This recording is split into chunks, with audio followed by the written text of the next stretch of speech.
KTR. So ఒక్క ఊరిలో 100% రుణమాఫీ అయినా రాజీనామా చేస్తా అని చెప్పేసి కొన్ని పాయింట్లు చెప్పిండు. సో కేటీఆర్ చెప్పిన వాటితో మనం అంగీకరించాల్సింది ఏంటంటే ఇప్పుడు ఆయన మీద వస్తున్న ఆరోపణలు లేకపోతే బీఆర్ఎస్ వైఫల్యాల గురించో వాటి గురించి మాట్లాడతలేం మనం.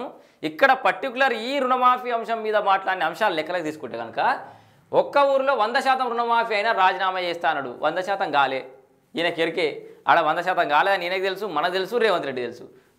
రాజీనామా చేయడని ఆయన తెలుసు, మనకు తెలుసు. కాకపోతే ఎఫెక్టివ్ స్టేట్మెంట్ కోసం అన్నట్టు. సో ఏ ఊరిలో నిరూపించినా రాజకీయ సన్యాసం. సో 24 గంటల కరెంట్ ఇస్తున్నట్టు నిరూపిస్తే శాసనసభ పక్షం మొత్తం రాజీనామా చేస్తాం. సో ఎక్కడ కూడా శాసనసభ పక్షం కాదు, నువ్వు ఒక్కని రాజీనామా చేసే అవకాశం కూడా లేదు.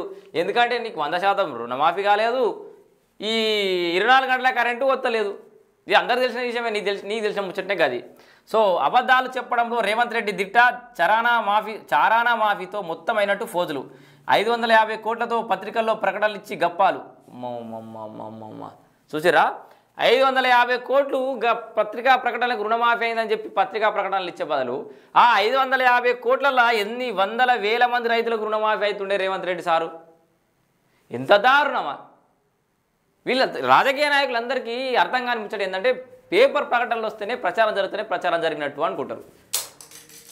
కానీ మీరు పూర్తి స్థాయిలో రుణమాఫీ చేస్తే వాళ్ళే మాట్లాడతారు, శబ్బాష్రా మస్తు చేసిన రేవంత్ రెడ్డి, అందరు రుణమాఫీ చేసిండు అని చెప్పేసి మాట్లాడుకుంటారు కదా. మౌత్ పబ్లిసిటీ కంటే పెద్ద పబ్లిసిటీ ఇంతవరకు ఏది పుట్టలేదు, ఇక పుట్టదు కూడా. మీరు ఏ మీడియా తీసుకోరు, మేమే మైకులు అందుకొని పోయి పబ్లిక్ టాక్ అని జనాలు ఎంపడబడతా ఉంటాం. జనాల నాడి దొరకబట్టుడు ఇవ్వని వల్ల కాలే, ఎవ్వరం డాక్టర్లం కాదు, ఇంకా అందరం ఆర్ఎంపీలేమే ఆ ముచ్చట్ల. సో మొత్తం పూర్తిస్థాయిలో రుణమాఫీ చేస్తే ఉడిచేపోయే ముచ్చటకి 550 కోట్లు పెట్టి పత్రికలలో ప్రకటనలు ఇచ్చుడు ఎంతవరకు కరెక్ట్? ఇక చూడండి, BRS working president KTR fire అయినట. సో మంత్రులు కోమటిరెడ్డి, జూపల్లికి గట్టి కౌంటర్. 3 పంటలకు భరోసా ఇస్తారా? సర్కారు ఎకరానికి 17,500 బాకీ పడింది. స్థానిక ఎన్నికల్లో బురిడి కొట్టించేందుకే సంక్రాంతికి రైతు భరోసా రామా అని చెప్పేసి కేటీఆర్ అన్నాడు. సో ఇంకా మొత్తం కేటీఆర్ ఏమాట్లాడుద్దాం.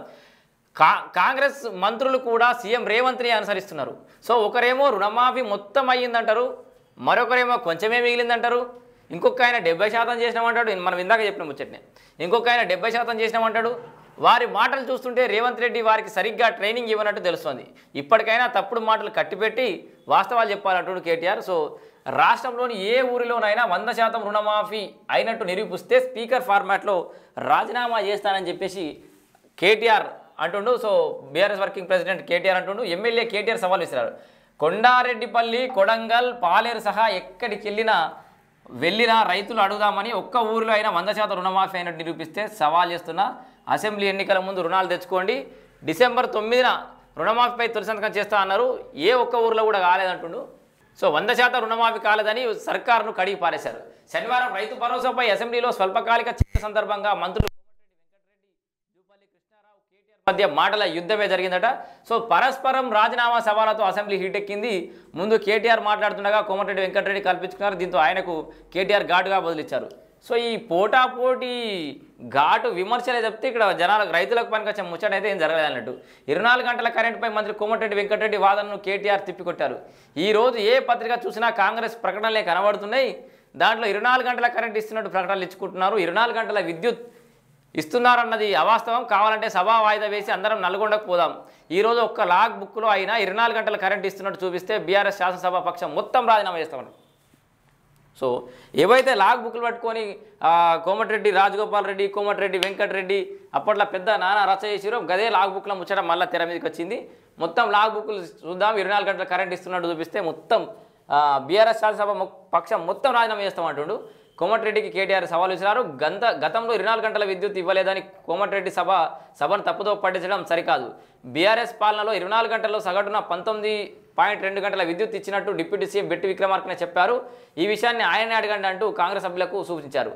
కావాలంటే సభను వాయిదా వేసి నల్గొండ జిల్లాకు వెళ్ళి విద్యుత్ పరిస్థితులను ఇప్పుడు పరిశీలిద్దాం. మంత్రి కోమటిరెడ్డి కోరినట్టు ఎలక్ట్రిసిటీ మిషన్ భగీరథపై చర్చ పెట్టండి, చర్చించేందుకు సిద్ధంగా ఉన్నాం.